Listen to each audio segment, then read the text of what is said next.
ಯಾರಿದ್ದಾರೆ ಮನೆಯಲ್ಲಿ ಸ್ವಲ್ಪ ಹೊರಗೆ ಬನ್ನಿ.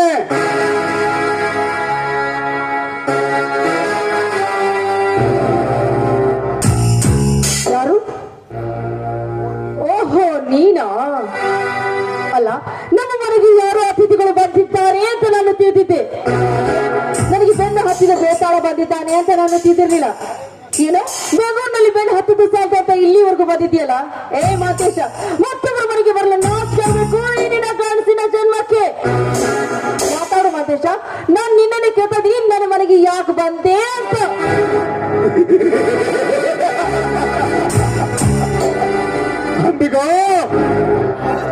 ಬರಬೇಕೆಂದು ಬಯಸಿ ಬಂದವನು ನಾನಲ್ಲ.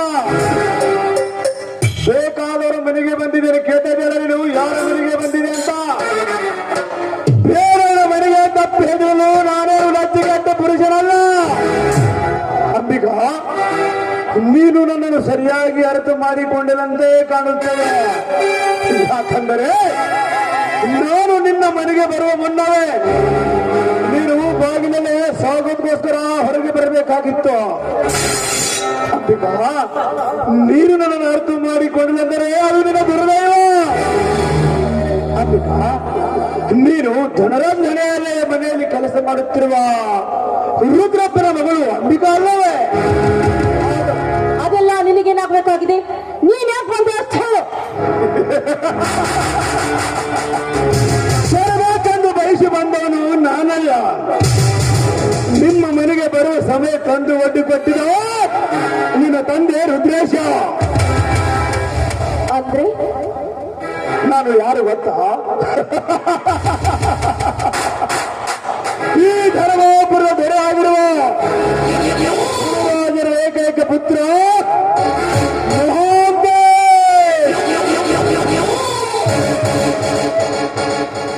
ಏನು? ನೀನು ಧನರಾಜ್ ಮಗನ? ಮೋಹೇಶನಂತ ಹೆಸರು ಕೇಳಿದ ಕೂಡಲೇ ಭಯ ಹುಟ್ಟುತ್ತೆ. ಈಗ ಯಾಕೆ ನೀನ ನಿಂತ ಜಾಗ ನಿನ್ನನ್ನು ನಂಬದಂತಾಯ್ತು? ಇಲ್ಲ, ನಿನ್ನ ಮೈಯಲ್ಲಿ ಹರಿತಿರುವ ರಕ್ತ ಗಟ್ಟಿಯಾಗಿ ಹೋಯ್ತೆ. ಇಲ್ಲ, ನೀನು ಮಾತನಾಡುತ್ತಿರುವ ಈ ನಿನ್ನ ನಾಲಿಗೆ ನಾಚಿಕೊಂಡಿದ್ದೆ. ಯಾಕೆ ಅಂಬಿಕ? ನಾನು ನಿನ್ನ ಪ್ರೀತಿ ಬಯಸಿದು ತಪ್ಪೇನಿಲ್ಲ. ನಿನ್ನನ್ನು ನೋಡಿ ನನಗೆ ವ್ಯಥೆ ಆಗ್ತಾ ಇದೆ ಮಾಂತೇಶ್. ಯಾಕೆ? ಹತ್ತು ಜನರಿಗೆ ಪಾಠ ಹೇಳುವ ಶಿವಚರಣರ ಮಟ್ಟದಲ್ಲಿ ಪಾಠ ಹೇಳುವ ಗಿಳಿ ಹುಟ್ಟಲಿಲ್ಲ. ಅದರ ಬದಲಾಗಿ ಎಲ್ಲವ ತಿನ್ನುವ ನಾಯಿ ಹುಟ್ಟಲ್ಲ ಅಂತ ನನಗೆ ವ್ಯಥೆ ಆಗ್ತಾ ಇದೆ. ನೋಡಿಗೆ ಸ್ವಲ್ಪ ಹತೋಟಲ್ಲಿ ಇಟ್ಟುಕೊಂಡು ಮಾತನಾಡು. ಹೇಗೆ ಬಂದಂತೆ ಬರೋದು ಸರಿಯಾಗಿದ್ದರೆ ನಿಂತ ದೇಹದಲ್ಲೇ ನಿನ್ನ ದೇಹ ಮಣ್ಣು ಪಲನಿದ್ದು ಜೋಕೆ. ಇನ್ನಾದ್ರೂ ನೀನು ನಾನು ಯಾರೆಂಬುದನ್ನು ಸರಿಯಾಗಿ ಅರಿತುಕೊಂಡು ಮಾತನಾಡು. ಇದಾರ ನಿನ್ನಂತ 10 ಜನರಿಗೆ ಅನ್ನ ಹಾಕುವ ಪಿಂಡ ಬಂದಿರ ಮೊದಲು ನಮ್ಮದು. ನಾನು ಮನಸ್ಸು ಮಾಡಿದರೆ ನಿನ್ನಂತ 10 ಹೆಣ್ಣು ಸಾಲಾಗಿ ತಂದು ನಿಲ್ಲಿಸಿರಲ್ಲ. ಆದರೆ ನನ್ನ ಮನ ನಿನ್ನನ್ನೇ ಕಟ್ಟಿಕೊಳ್ಳಬೇಕೆಂದು ಕೆಟ್ಟ ಹಠವಾಗಿ ನಿಂತಿದೆ. ಅದಕ್ಕಾಗಿ ಯಾಕೆ ನಾನು ಅಷ್ಟೊಂದು ರೂಪಸಿನ?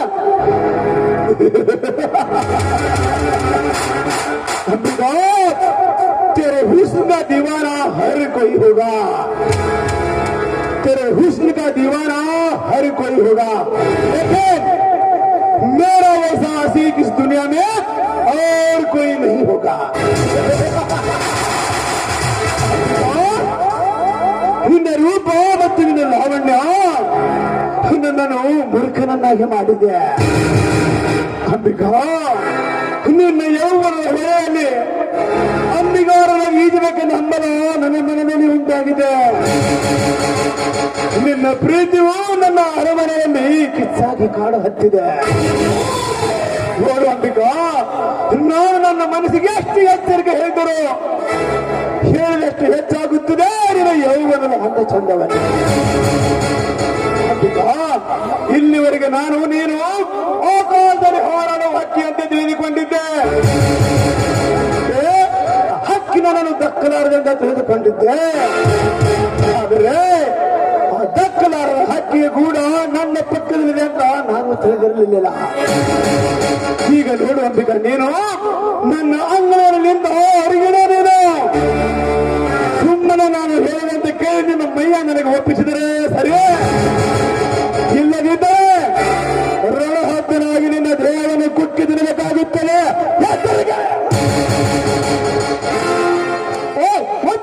ಈ ಮೂರ್ಖ ಅಲ್ಲ, ಯಾವ್ದ ಮತದಲ್ಲಿ ಈ ರೀತಿ ಮಾತಾಡ್ತೀಯಲ್ಲ, ನಾಚಿಕೋಗ್ಬೇಕು ನಿನ್ನ ಜನ್ಮಕ್ಕೆ. ಮನವಹಿಸಿ ಹಕ್ಕಿಯನ್ನು ಕೊಕ್ಕಲು ನಾನೇನು ದೇವದಾಸ್ ಹಕ್ಕಿಯನ್ನು ದೇವರಿಗಾಗಿ ಮೀಸಲಾಗಿಟ್ಟ ಹಕ್ಕಿ ನಾನು. ಈ ಹಕ್ಕಿಯನ್ನು ಕೊಕ್ಕಲು ಬಂದಿದ್ದೆ ಆದ್ರೆ ಕೊಕ್ಕಲು ನಿನ್ನ ಹಕ್ಕಿಯನ್ನು ಕತ್ತರಿಸಿ ಹಾಕ್ತೀನಿ. ನೋಡುವಂತೆ ಒಂದು ಹೆಣ್ಣು ಒಲಿಬೇಕಂದ್ರೆ 100 ಪುಣ್ಯ ಮಾಡಿರ್ಬೇಕು. ಮಾತೇಶ್, ನಿನಗೊಂದು ಮಾತು ಹೇಳ್ತೀನಿ, ಕಿವಿ ಕೊಟ್ಟು ಕೇಳು. ಹೆಣ್ಣನ್ನ ಬೆನ್ನು ಹತ್ತಿದರೆ ಸೇದು ಭಾವೆ ನೀರನ್ನು ಕಂಡು ಬೆನ್ನು ಹತ್ತಿದಂತೆ ಸರಿ. ಪ್ರೀತಿ ಇಲ್ಲದ ಹೆಣ್ಣನ್ನು ಅತ್ಯಾಚಾರ ಮಾಡಿದರೆ ಉಪ್ಪು ಇಲ್ಲದ ಅಡಿಗೆ ಉಂಟಂತೆ ಸರಿ.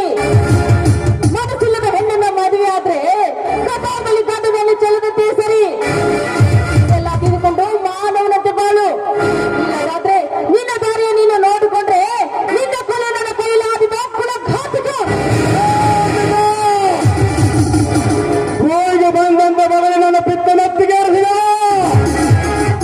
ಈಗ ನೀನು ಏನು ಉಪದೇಶ ಹೇಳಿದರು ಅದು ನನ್ನ ಹೃದಯದಲ್ಲಿ ಭದ್ರವಾಗಿ ನಿಲ್ಲಲಾರದು. ಈ ಮೋಹಂತೇಶನಿಗೆ ಗೊತ್ತಿರುವುದು ಬರೀ ಒಂದೇ,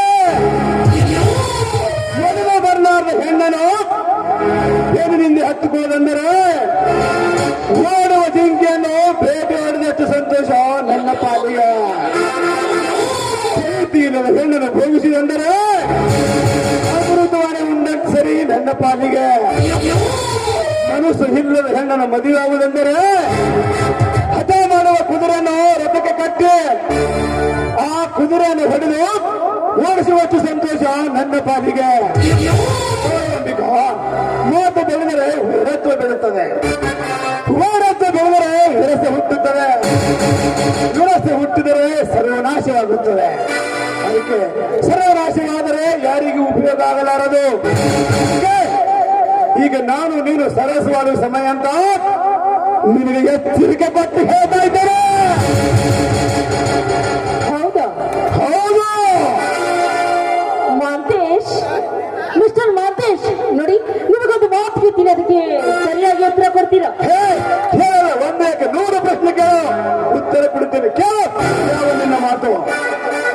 ನೋಡಿ ಮಾಂತೇಶ್, ಮನುಷ್ಯ ಹೊಟ್ಟೆ ಹಸಿದಾಗ ಏನ್ ತಿಂತಾನೆ? ಇದಂತ ಪ್ರಶ್ನೆ ಅಂಬಿಕೆ. ಮನುಷ್ಯ ಹಸಿವಾದಾಗ ಹೊಟ್ಟಿಗೆ ಅನ್ನವನ್ನೇ ತಿನ್ನಬೇಕಲ್ಲ. ಅನ್ನ ತಿನ್ನೋ ಬದಲು ಸಗಣಿ ಏಕೆ ತಿನ್ನಬಾರ್ದು?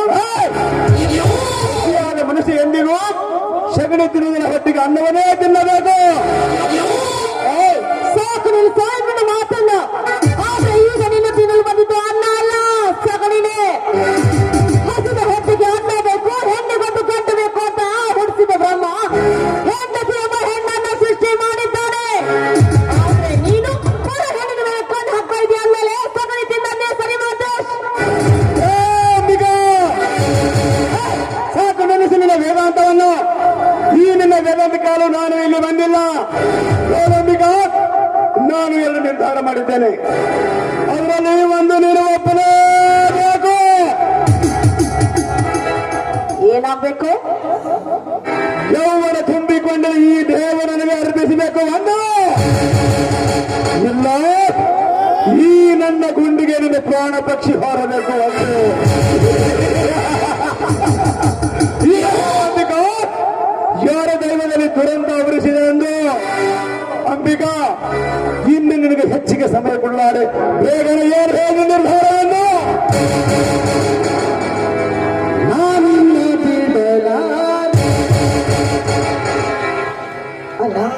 ಇವನು ಎಲ್ಲ ನಿರ್ಧಾರವನ್ನು ಮಾಡಿಕೊಂಡು ಇಲ್ಲಿಗೆ ಬಂದಿದ್ದಾನೆ ಅಂತ ಕಾಣುತ್ತೆ. ನಾನೇನಾದ್ರೂ ಇವನಿಗೆ ವಿರೋಧವಾದ್ರೆ ಇವನು ಮಾತ್ರ ನನ್ನ ಸುಮ್ಮನೆ ಬಿಡೋದಿಲ್ಲ. ಹೌದು, ಏನಾದ್ರೂ ಇವನ ಜೊತೆ ಮೆಲ್ಲನೆ ಮಾತನಾಡಿ ನಾನು ಪಾರಾಗಲೇಬೇಕು. ಹಾ, ಮತ್ತು ಮಿಸ್ಟರ್ ಮಾಂತೇಶ್, ಅಲ್ಲ ನೀವು ನನಗೆ ಇಷ್ಟೊಂದು ಪ್ರೀತಿ ಮಾಡ್ತೀರಾ? ಅಲ್ಲ, ನೀವು ಇಷ್ಟೊಂದು ಪ್ರೀತಿ ಮಾಡ್ತೀರಾ ಅಂತ ನಾನು ಕನಸಲ್ಲಿ ವಿಚಾರ ಮಾಡಿರ್ಲಿಲ್ಲ. ಅದು ಅಲ್ಲದೆ ನಿಮ್ಮಂತರು ನನಗಾಗಿ ಪ್ರಾಣ ಕಳ್ಕೋತೀರಿ ಅಂದ್ಮೇಲೆ ನಿಮ್ಮಂತ ಪ್ರೀತಿ ಮಾಡೋ ಹುಡುಗ ಈ ಪ್ರಪಂಚದಲ್ಲಿ ಸಿಗುವುದಿಲ್ಲ. ನೋಡಿ, ನಾಳೆ ನನ್ನ ಮದುವೆ, ನನ್ನ ಮದುವೆ ನಿಂತು ಹೋಗ್ಲಿ, ಇಂದಿನಿಂದ ನಮ್ಮಿಬ್ಬರ ಪ್ರೀತಿ ಪ್ರಾರಂಭ ಆಗ್ಲಿ. ಏನಂತೀರಾ? ಅಂಬಿಕಾ, ನೀನು ಹೇಳಿದ್ರು ಮಾತು ಸತ್ಯವೇ? ಅಂಬಿಕಾ, ಇದರಲ್ಲಿ ಮೋಸ ಇಲ್ಲ ತಾನೇ? ಮೋಸ ಮಾಡಿದ್ರೆ ನಿಮ್ಮಂಥವ್ರು ಮತ್ತೆ ನನಗೆ ಸಿಗಬೇಕಲ್ಲ, ಅದು ನನ್ನ ಪುಣ್ಯ. ಹಾಗಾದರೆ ಶುರುವಾಗಲಿ ಪ್ರೇಮದ ಪಯಣ. ಅಂಬಿಕಾ, ಈ ನಮ್ಮ ಪ್ರಥಮ ಪ್ರೇಮದ ಸವಿ ನೆನಪಿಗಾಗಿ ಈ ಕೋಗಿಲ ಕಂಠನಿಂದ ಮಧುರ ಗೀತೆಯನ್ನು ಹಾಡುತ್ತಾ ನವಿಲಿನಂತೆ ನಡೆದು ಇನ್ನು ಪ್ರೇಯಕರ ಮನವನ್ನು ಕನ್ನಿಸಬಾರೆ. ಅಂಬಿಕಾ,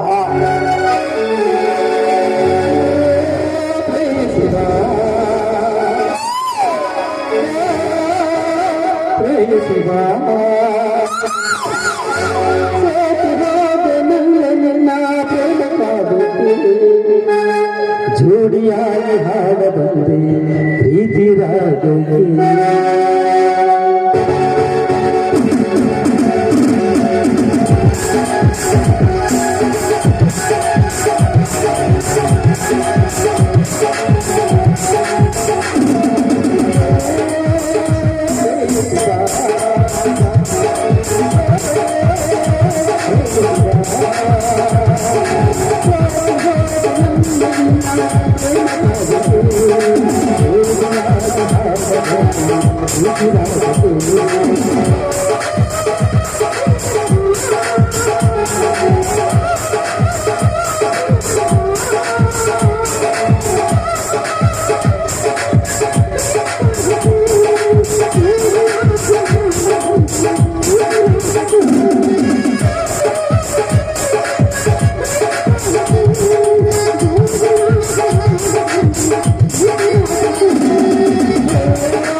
ಮಾಂತೇಶ, ಸುಮ್ಮನೆ ನಿಂತ್ಬಿಟ್ಟಿಲ್ಲ.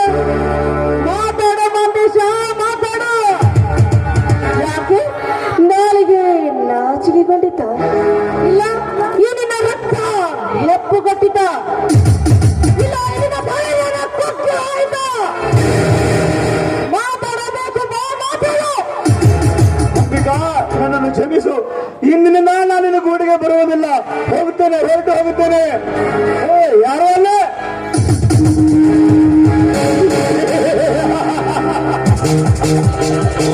ಅಂಬಿಕಾ, ಈಗ ಯಾರು ನೆನೆಸಬೇಕು ತನ್ನ ಮನೆ ದೇವರನ್ನು? ಅಂಬಿಕಾ, ಈಗ ನಾನು ನಿನಗೆ ಹೆಚ್ಚಿನ ಸಮಯ ಕೊಡಲಾರೆ. ಅಂಬಿಕಾ, ಸೇರಿನ ವಿದ್ಯೆ ಕಲಿಯದೆ ಎಂದು ಹಾವಿನ ಹುತ್ತಕ್ಕೆ ಕೈ ಹಾಕಬಾರದು. ಎಷ್ಟಾದರೂ ನೀನು ಒಂದು ಹೆಣ್ಣು. ಹೆಣ್ಣಿನ ಬುದ್ಧಿ ಮೊಳಕಾಲು ಕೆಳಗೆ ಅಂತ ಹಿರಿಯರು ಹೇಳೋ ಮಾತಿಗೆ ಇಂದು ನೀನೇ ಸಾಕ್ಷಿ. ಅಂಬಿಕಾ, ಇನ್ನು ನಿನ್ನ ಜೀವನನ ಕೈಯಲ್ಲಿ ಉಳಿಯಲಾರದು.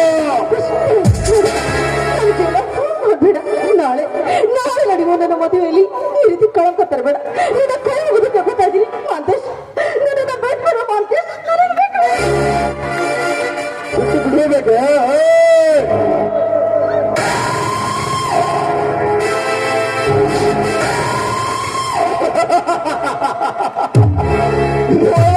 ಸಮಯ ಹೇಗಾದ್ರೂ ಅವರೀಗ ಮುರ್ಚಿ ಹೋಗಿದ್ದಾಳೆ. ಮನೆಯಲ್ಲಿ ಯಾರು ಇಲ್ಲ. ಈಗಲೇ ಅವಳ ಬಲಾತ್ಕಾರ ಮಾಡಿ ಅವಳ ಜೀವ ಸುಖ ಉಳ್ಳಲೇಬೇಕು. ಇನ್ನು ನಿನಗೆ ಈ ಮನಮತನಿಂದ ಅಭಿಷೇಕ.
ನಿನ್ನ ಯೌವನ ವರೆಯಲ್ಲಿ ಅಂಬಿಗಾರನಾಗಿ ಬಂದು ನಿನ್ನ ಮನ ಮುಟ್ಟಿ ನಿನ್ನ ಶರೀರ ಸುಖವನ್ನು ಪಡೆದವರು ಮೊದಲನೇ ಪುರುಷ ಅಂದರೆ ನಾನು.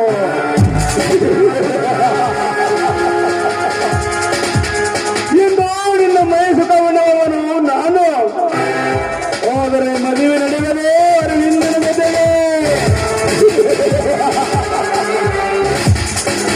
ಇದಕ್ಕೆ ಅಂತಾರೆ ಯಾರು ಹೂವು ಯಾರು ಮುಡಿಗೆ ಎಂದು.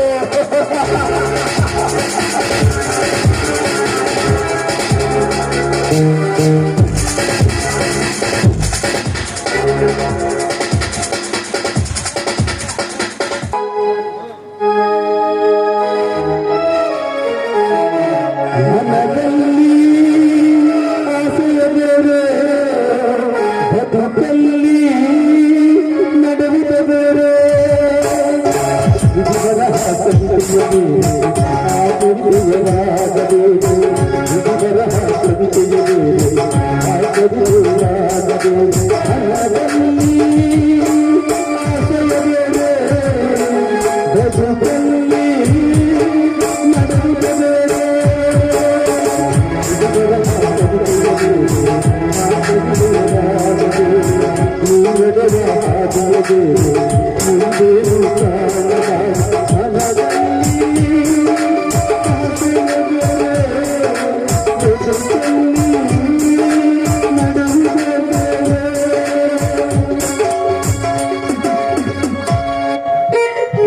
ಸೃಷ್ಟಿಕರ್ತ ಶಿವನೇ, ಸೃಷ್ಟಿಕರ್ತ ಶಿವನೇ, ಎಷ್ಟೊಂದು ವಿಚಿತ್ರವಾಗಿ ಸೃಷ್ಟಿ ಮಾಡಿದೀಯ. ಈಗಿನ ಹುಟ್ಟು ಸಾವಿನ ಮಧ್ಯೆ ಇರುವ ಬದುಕೆಂಬ ಸಂತೆಯನ್ನ, ಈ ಸಂತೆಯಲ್ಲಿ ಚಿಂತೆ ಇಲ್ಲದೆ ಸತತವಾಗಿ ಹತ್ತಿರಕ್ಕೆ ಹಾರುತ್ತಿದ್ದ ನನಗೆ ಇದರ ರಕ್ಷಣೆ ಕತ್ತ ಸಾಧ್ಯವ ಯಾಕೆ? ಹೇಳ್ಬೋರೆ ಯಾಕೆ ನಾನು ನನಗೆ ಏನು ಅನ್ಯಾಯ ಮಾಡ್ದೆ ಅಂತ ಇದರ ಜೀವನನೇ ಹಾಳು ಮಾಡ್ದಿಲ್ಲ.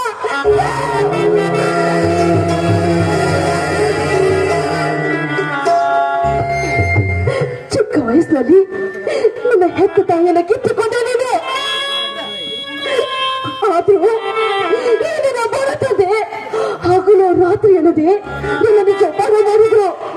ಜೋಪಾನ ಮಾಡಿ ಈ ನನ್ನ ಮಗಳಿಗೆ ಪ್ರೀತಿ ಕಡಿಮೆ ಆಗ್ಬಾರ್ದು ಅಂತ ನಾನು ಬೇಡದೆಲ್ಲ ಕೊಟ್ಟು ಬೆಂಗಳೂರಿನಲ್ಲಿ ವಿದ್ಯಾಭ್ಯಾಸ ಕಲಿಸಿದ್ರು. ಆದ್ರೆ ನಾನು ನನ್ನ ಮಾವನ ಜೊತೆ ಪ್ರೀತಿ ಮಾಡಿದ್ದೀನಿ ಅಂತ ನಾಳೆ ನಡೆಯುವ ಮುಹೂರ್ತದಲ್ಲಿ ನನ್ನ ಮಾವನ ಜೊತೆ ನನ್ನ ಮದುವೆ ಮಾಡಲು ಸಿದ್ಧವಾದಾಗ ಈಗ ಅದಕ್ಕೆ ಕಳಂಕ ತಂದೆಯಲ್ಲ ಹೇಳಿದವರು ಯಾಕೆ? ನನ್ನ ತರು ಭಾರತದಲ್ಲಿ ಹುಟ್ಟಬಾರ್ದಾಗಿತ್ತ, ಹುಟ್ಟಿದ್ರು ಹೆಣ್ಣಾಗಿ ಹುಟ್ಟಬಾರ್ದಾಗಿತ್ತ.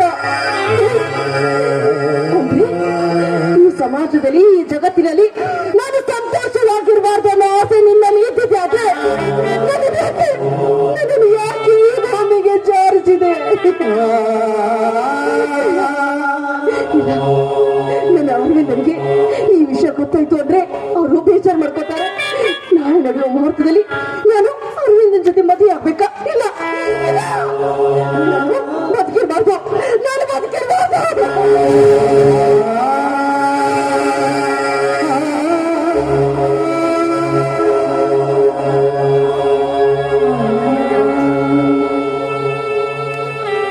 ಅಂಬಿಕಾ,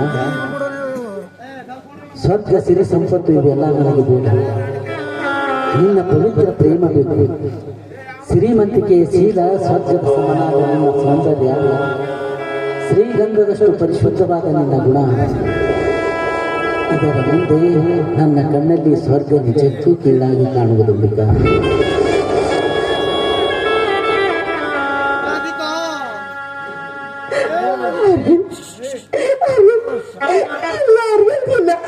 ಈಗ ನೀನು ತಿದ್ದುಕೊಂಡ ಹಾಗೆ ಈ ದಿನ ಅಂಬಿಕಾ ಆಗಿಲ್ಲ. ಅಂಬಿಕಾ ಎಂಬ ಹಾಲಿನಲ್ಲಿ ಒಬ್ಬ ಕಾಮುಕ ಬಂದು ಉಪ್ಪಿನ ಹಾಲನ್ನ ಹಾಕಿ ಆ ಹಾಲಿಗ ವಿಷದ ಕೊಂಡವಾಗಿದೆ. ವಿಷದ ಕೊಂಡವಾಗಿದೆ. ನಾನೀಗ ನ್ಯಾಯಮೂರ್ತಿನ ಮಡಿಕೆ, ಈ ನನ್ನ ಹೊಲಸದ ದೇಹ ನಿನಗೆ ಅರ್ಪಿಸಬೇಕು. ಇಲ್ಲ, ನಾನು ನಿನಗೆ ಮೋಸ ಮಾಡಬಾರ್ದು, ಮೋಸ ಮಾಡಬಾರ್ದು. ಬಾಳಿನ